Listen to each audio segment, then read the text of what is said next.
Sylvia, we should talk. We will, but not now. For our intel, the house is empty. But still proceed with caution.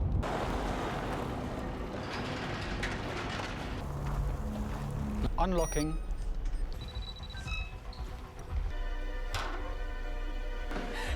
Stay on the floor.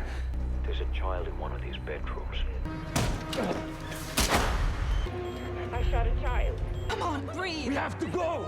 The movie opens with a series of computer screens displaying intricate lines of code, setting a high-tech tone for the unfolding story. We are soon introduced to Max Tanner, who strides purposefully toward a car, where he meets his partner, Sylvia. Together, they receive critical intelligence regarding a notorious terrorist known for orchestrating numerous fraudulent transactions. Their mission is to infiltrate the terrorist's computer system, necessitating constant communication with their headquarters. As Tanner and Sylvia make their way to the terrorist's hideout. Nice house. Unlocking. Okay, we're in. Agents are proceeding to the second floor. They successfully obtain the laptop belonging to the suspect. During their operation, they come across a frightened young girl, prompting Tanner to calmly reassure her while Sylvia also offers comfort, advising her to stay still for her own safety. However, in a moment of panic, Sylvia accidentally fires at an approaching figure, only to discover that it is another child, leaving her in shock. The gunfire draws the attention of nearby terrorists. In a desperate bid for survival, Tanner and Sylvia flee to the roof, then descend and continue their escape while updating headquarters on their situation. At headquarters, their superior, Marie Leclerc, confronts Tanner about the laptop. Initially hesitant to admit its recovery, Tanner faces Marie's frustration. She reprimands Sylvia for her reckless actions that endangered an innocent child, warning her of serious repercussions. It is then that Tanner reveals he not only secured the laptop but also uncovered vital documents containing extensive evidence of money laundering operations and various schemes designed to facilitate these illegal activities. However, Marie informs them that immediate action is not possible. The terrorist has reported the death of his son, complicating their response. She announces Tanner's transfer to Finland and suspends Sylvia from duty. In Finland, we meet Vesa as he visits his father in prison, a former military man who now harbors distrust toward Vesa due to his secretive profession. Disturbed by his father's plight, Vesa returns home only to receive a cryptic message on his computer, calling him to a meeting. At a cafe, he encounters Anya, a lawyer who offers her help in light of his urgent financial needs and his desire to secure his father's release. She explains that she can assist with his father's case, which is mired in serious criminal charges. The family's decline began with the father's arrest, leading to societal disgrace and the tragic deaths of Vesa's brothers, deepening his sense of despair. Meanwhile, Sylvia grapples with the emotional fallout from her suspension and reaches out to Tanner, but their conversation is fleeting. Anya takes Vesa to a hideout where 3 accomplices await. They outline their plan, and Vesa agrees to join them. The narrative then shifts focus to the Finnish president celebrating Independence Day. Vesa and his newfound allies plot to kidnap the president during the festivities. As they head to Helsinki, the presidential palace buzzes with dignitaries, including French Prime Minister Jean Moore and his personal bodyguard, none other than Sylvia, who escorts him to his room while Anya keeps a watchful eye on the palace, coordinating with Vesa's team. Inside the opulent venue, Risa, cleverly disguised as a waitress, positions herself strategically close to the president. Meanwhile, Vesa's team, clad in police uniforms, stands ready outside, awaiting their moment. Anya, their orchestrator, delivers a critical update. They have just 17 minutes to execute their plan. Inside, the atmosphere is vibrant with a lively dance as Sylvia twirls with Morel, oblivious to the brewing chaos. Seizing the moment, Anya disables the security cameras and cuts the power, signaling Risa to make her move. With determination, she draws her weapon on the president, and Vesa's team bursts in, guns blazing, commanding everyone to the ground. Concealed by gas masks to protect their identities, they swiftly secure the area. As news of the attack ripples through the city, Tanner becomes aware of the escalating situation and senses its gravity. He readies himself to intervene. Inside the palace, Vesa asserts his authority, instructing everyone to remain still, warning that any defiance will lead to immediate consequences. With Anya's expertise, they systematically disable all security systems, seizing full control of the building. Outside, police and rescue teams converge at the scene. Tanner arrives just in time to receive a call from the intelligence unit, urging him to negotiate with the terrorists. He makes his way to a van stationed outside the palace, where he learns that the terrorists have yet to initiate contact and that the number of hostages remains uncertain. Meanwhile, Marie receives the distressing news that the president is among those taken captive. Inside, Vesa scrutinizes Morel, realizing he is no ordinary figure. In a strategic decision to minimize casualties, Vesa opts to release the other hostages. Sensing a potential leverage point, Morel asserts that Sylvia is not his bodyguard but an outsider, hoping this revelation might secure her release.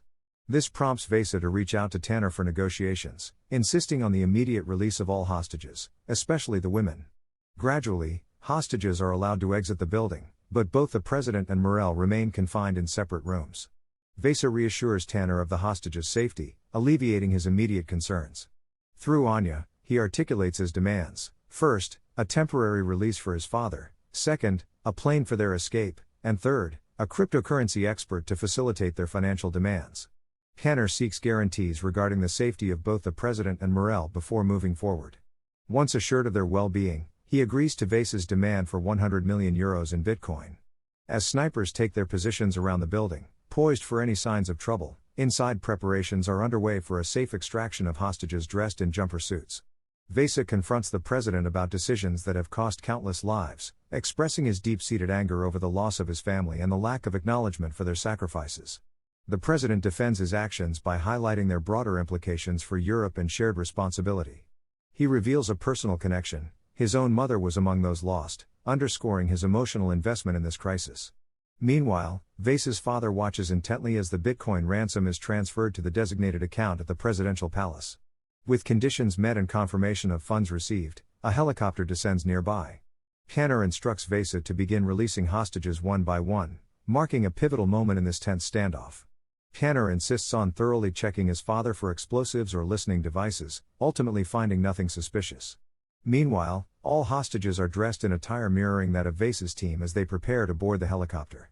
Vesa feels a wave of relief at seeing his father, but that relief is quickly overshadowed by his father's dissatisfaction with the situation, who criticizes the approach taken. Just then, Anya contacts Vesa's team with a shocking new directive: they must now kill the president. This revelation sends shockwaves through the group, heightening the already tense atmosphere. As the situation escalates, police forces begin to infiltrate the palace, making their way through the basement, where Risa has stealthily positioned her operatives. Gunfire erupts, further complicating an already chaotic scene. Meanwhile, headquarters attempts to reach Tanner, only to discover that he has also entered the palace. He joins his Delta team, spreading out to secure the premises, but there's no sign of Vesa or his team inside. Unbeknownst to them, Vesa has already made his escape through a tunnel and is now in a car, prompting Tanner to give chase. Mahdollinen kohde edessä vasemmalla.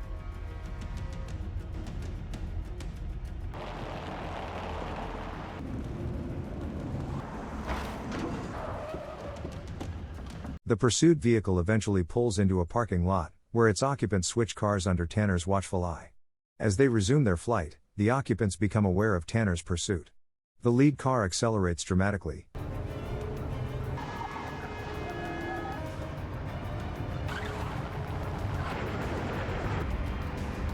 leading to a catastrophic accident that leaves it overturned.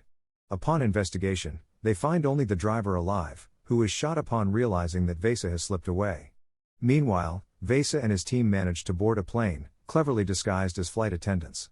In the midst of the chaos, Sylvia mistakenly attacks a man she believes to be a terrorist before they all board the plane and neutralize any threats. However, their moment of triumph quickly turns to horror when they discover the lifeless body of the president on board, leaving them in stunned disbelief.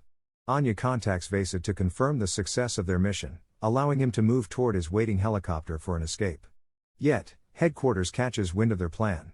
As the chopper lands, Vesa boards with his father but is met with resistance from a police officer inside.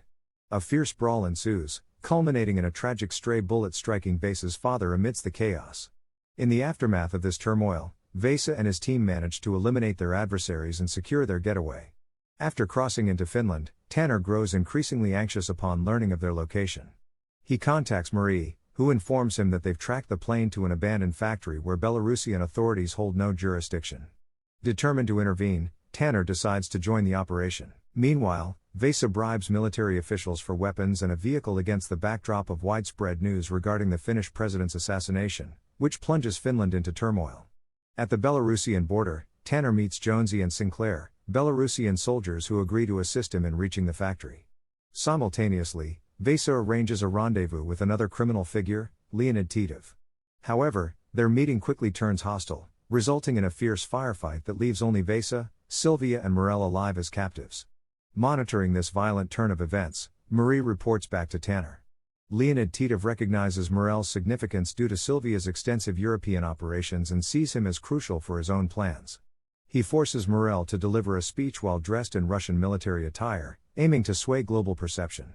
Meanwhile, Tanner watches as Vesa is taken hostage and escorted to a secure room. As the tension escalates, Tanner pursues Vesa's group into the facility, engaging in a fierce exchange of gunfire. In the midst of the chaos, Tanner finds himself cornered by an assailant ready to strike when Vesa unexpectedly intervenes, saving Tanner's life just in time. At the same moment, Leonid uncovers Sylvia's involvement in the conspiracy against his son, igniting his fury. He confronts her with lethal intent, but Sylvia deftly disarms him, turning the situation to her advantage with lethal precision. Vesa seizes a vehicle and speeds toward the border, with Tanner clinging to the roof for dear life. Sylvia, now joined by Morel, narrowly evades capture as Leonid rallies his forces to hunt them down.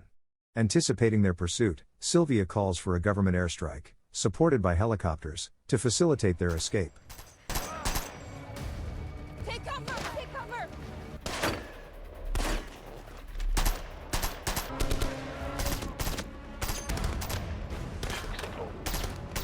The extraction helicopter arrives just as they face heavy gunfire, and Tanner provides crucial cover fire, allowing them to board and find safety. Inside the helicopter, Tanner continues to fend off attackers with gunfire as they make their getaway. The helicopter ascends, temporarily leaving their adversaries subdued. However, as Leonid and his forces regroup, they prepare to retaliate against Tanner. Just then, Jonesy and Sinclair intervene, offering cover fire that enables Tanner to reach safety, bringing a brief calm to the chaotic scene. Later, Leonid Titov sits down for a meal with a young lady. Anya then ascends, vowing to track down and eliminate Vesa for his perceived betrayal. He suspects Vesa of leaking vital information that jeopardizes their operations. Suddenly, Anya swiftly ends Leonid's life with a lethal stab to the neck, avenging her own grievances. She then turns her focus to Morel, administering a fatal injection before vanishing without a trace. On a secluded island, she meets with Vesa, providing him with a new identity and passport that will allow him to start a new life. Meanwhile, Marie confronts Tanner with shocking news: the conspiracy extends far beyond their immediate group. It is a meticulously orchestrated plot involving multiple factions working together to protect Finland's future interests. Thank you for watching. If you are new, don't forget to subscribe for more recaps. Until next time, have a nice day.